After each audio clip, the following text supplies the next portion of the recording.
নমস্কাৰ সকলোকে স্বাগতম জনাইছো নিমাত ষ্টাডি পইণ্ট চেনেলটোলৈ। আজি আমি এই ভিডিঅ'টোৰ মাধ্যমেৰে BA first semester political science unit 1ৰ সকলোবোৰ মোস্ট ইম্পৰ্টেণ্ট চমু প্ৰশ্ন উত্তৰ আলোচনা কৰিম। আজিৰ এই ভিডিঅ'টোত আমি যিবোৰ প্ৰশ্ন উত্তৰ আলোচনা কৰিম এইবোৰ প্ৰশ্ন উত্তৰ তোমালোকৰ এক্সামত প্ৰায় আহি থাকে, সো ভিডিঅ'টো প্লিজ শেষলৈকে চাবা। যদি তুমি এতিয়ালৈকে এই চেনেলটো সাবস্ক্ৰাইব কৰা নাই তেন্তে প্লিজ চেনেলটো সাবস্ক্ৰাইব কৰি দিবা আৰু এইটো ভিডিঅ' তোমালোকৰ বন্ধু-বান্ধৱী অথবা পলিটিকেল সায়েন্সৰ হোৱাটছআপ গ্ৰুপত শ্বেয়াৰ কৰি দিবা। মৰমৰ ছাত্ৰ-ছাত্ৰীসকল, এইটো ভিডিঅ'ৰ ডেছক্ৰিপশ্যনত BA ফাৰ্ষ্ট সেমিষ্টাৰ পলিটিকেল সায়েন্সৰ সকলো ইউনিটৰ ভিডিঅ'ৰ প্লেলিষ্টৰ লিংক দিয়া আছে, তাত ক্লিক কৰি তোমালোকে সকলো ইউনিটৰ ভিডিঅ'বোৰ চাই ল'বা। সো বলা তেন্তে বেছি পলম নকৰি আজিৰ ভিডিঅ'টো আমি আৰম্ভ কৰোঁ। 1 নম্বৰ, ৰাজনীতি কি? উত্তৰ, সাধাৰণতে ৰাজনীতি মানে আমাৰ সামাজিক জীৱনত সংঘটিত হোৱা এটা বিশেষ ঘটনা বুজায়। কিন্তু সঠিক অৰ্থত ৰাজনীতি হৈছে এনে এটা প্ৰক্ৰিয়া য'ত মানুহে ক্ষমতা লাভৰ বাবে পৰস্পৰ প্ৰতিযোগিতা আৰু সংঘৰ্ষ কৰে। 2 নম্বৰ, ৰাজনীতি বিজ্ঞান কি? উত্তৰ, ৰাজনীতি বিজ্ঞান হ'ল ৰাষ্ট্ৰৰ বিজ্ঞান। ই তাত্ত্বিক ৰাজনীতি আৰু ব্যৱহাৰিক ৰাজনীতিৰ উভয়ৰে সুনিৰ্দিষ্ট বিশ্লেষণ আগবঢ়োৱা এক শৃংখলাবদ্ধ অধ্যয়ন। মৰমৰ ছাত্ৰ-ছাত্ৰীসকল, ভিডিঅ'টো আগবঢ়োৱাৰ আগতে এটা সুখবৰ, তোমালোকৰ বাবে আমি অতি কম মূল্যত মাত্ৰ 49 টকাত BA first semester political science complete question answer guide প্ৰস্তুত কৰিছোঁ, য'ত প্ৰতিটো ইউনিটৰ A to Z প্ৰশ্ন উত্তৰ বৃহৎভাৱে আলোচনা কৰা হৈছে, যিবোৰ প্ৰশ্ন উত্তৰ পঢ়িলে তোমালোকৰ পৰীক্ষাত 100% কমন পৰাটো নিশ্চিত। যোৱা বছৰ প্ৰায় 5000ৰো অধিক ছাত্ৰ-ছাত্ৰীয়ে এই ই-বুকটো কিনিছিল আৰু তেওঁলোকে পৰীক্ষাত ভাল ফলাফল দেখুৱাবলৈ সক্ষম হৈছিল বুলি তেওঁলোকে জনাইছে। তোমালোকেও যদি মাত্ৰ 49 টকাত এই ই-বুকটো পাৰচেজ কৰিব বিচৰা তেন্তে এইটো ভিডিঅ'ৰ ডেছক্ৰিপশ্যন বা পিন কমেণ্টত দিয়া লিংকত ক্লিক কৰি ই-বুকটো ডাইৰেক্ট ডাউনলোড কৰি লৈ লোৱা অথবা স্ক্ৰীনত দিয়া হোৱাটছআপ নাম্বাৰত আমাৰ টিমৰ লগত কণ্টেক্ট কৰি নিশ্চিন্ত মনে ই-বুকটো পাৰচেজ কৰি লৈ লোৱা। ধন্যবাদ। 3 নম্বৰ, ৰাজনীতি বিজ্ঞান বিজ্ঞান হয়নে? যুক্তি দিয়া।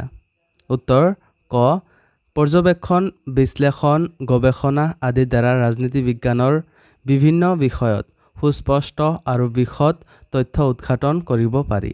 খ, ৰাজনীতি বিজ্ঞানৰ সাধাৰণ সূত্ৰ আৰু সিদ্ধান্তসমূহক ভৱিষ্যতে অনুৰূপ পৰিস্থিতিত সহজে প্ৰয়োগ কৰিব পাৰি।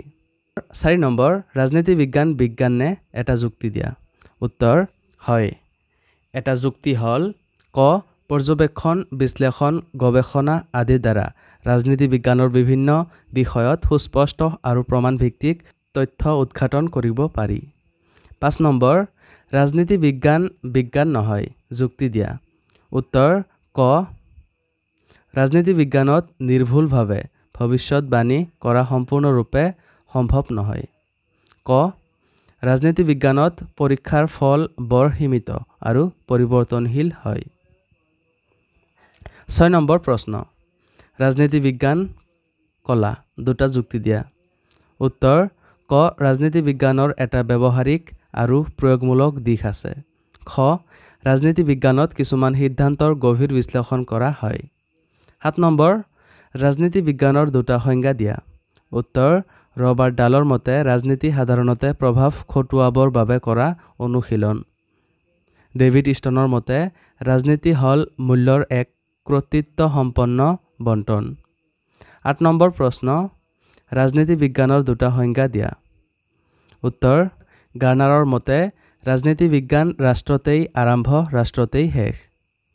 ব্লান্সলিৰ মতে ৰাজনীতি বিজ্ঞান হ'ল ৰাষ্ট্ৰৰ বিজ্ঞান। 9 নম্বৰ প্ৰশ্ন, ৰাজনীতি বিজ্ঞান বিজ্ঞান নে কলা? উত্তৰ, ৰাজনীতি বিজ্ঞানক বিজ্ঞান হিচাপে গণ্য কৰিব পাৰিনে নাই এই বিষয়টোত চিন্তাবিদসকলৰ মাজত যথেষ্ট বিতৰ্ক আৰু মতানৈক্য বিদ্যমান।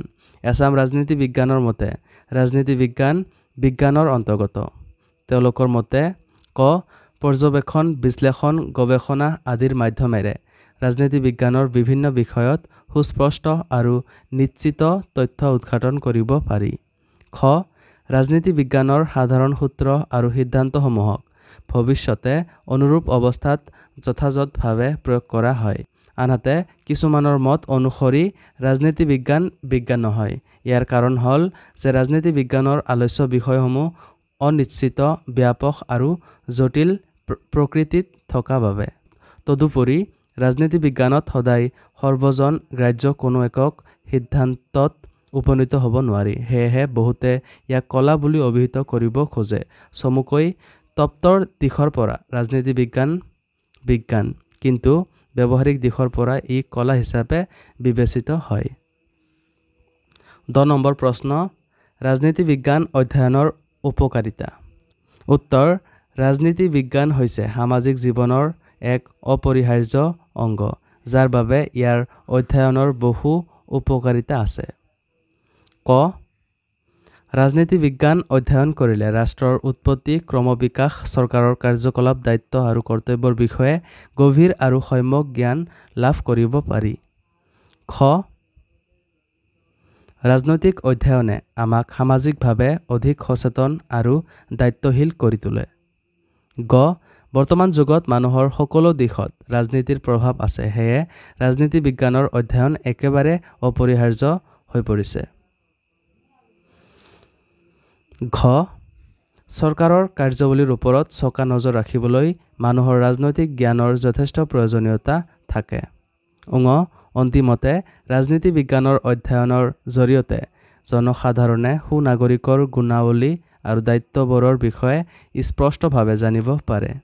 11 নম্বৰ প্ৰশ্ন, ক্ষমতা আৰু প্ৰভাৱ হিচাপে ৰাজনীতি। উত্তৰ, ৰাজনীতি অধ্যয়নৰ বিভিন্ন বিষয়সমূহৰ ভিতৰত ক্ষমতা এটা মৌলিক আৰু অত্যন্ত গুৰুত্বপূৰ্ণ বিষয়। ক্ষমতা বৰ্জন কৰি ৰাজনীতিৰ অধ্যয়ন অসম্পূৰ্ণ হৈ পৰে।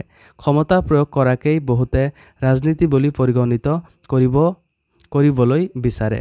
ৰাজনৈতিক ক্ষমতাই ব্যক্তি বা প্ৰতিষ্ঠানক সিদ্ধান্ত গ্ৰহণ কৰাৰ বিশেষ সুযোগ আৰু ক্ষমতা প্ৰদান কৰে। মৰ্গেনথৰ মতে ৰাজনীতি হ'ল ক্ষমতাৰ বাবে হোৱা সংগ্ৰাম।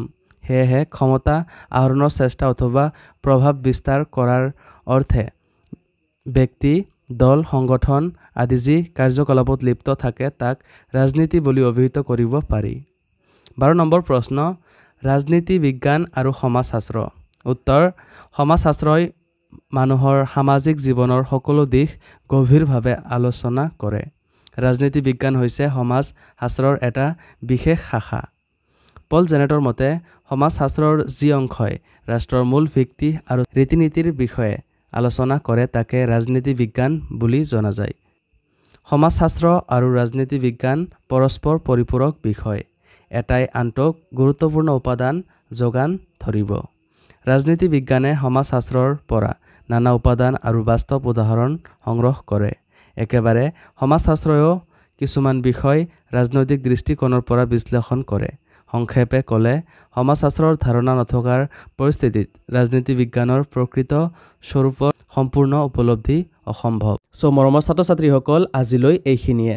তোমালোকে যদি এতিয়ালৈকে মাত্ৰ 49 টকাত BA first semester political science complete question answer গাইডটো পাৰচেছ কৰা নাই, তেন্তে এইটো ভিডিঅ'ৰ ডেছক্ৰিপশ্যন বা পিন কমেণ্টত দিয়া লিংকত ক্লিক কৰি ই বুকটো ডাইৰেক্ট ডাউনলোড কৰি লৈ লোৱা, অথবা স্ক্ৰীণত দিয়া হোৱাটছআপ নাম্বাৰত আমাৰ টীমৰ লগত কণ্টেক্ট কৰি নিশ্চিন্ত মনে ই বুকটো পাৰচেছ কৰি লৈ লোৱা। ধন্যবাদ।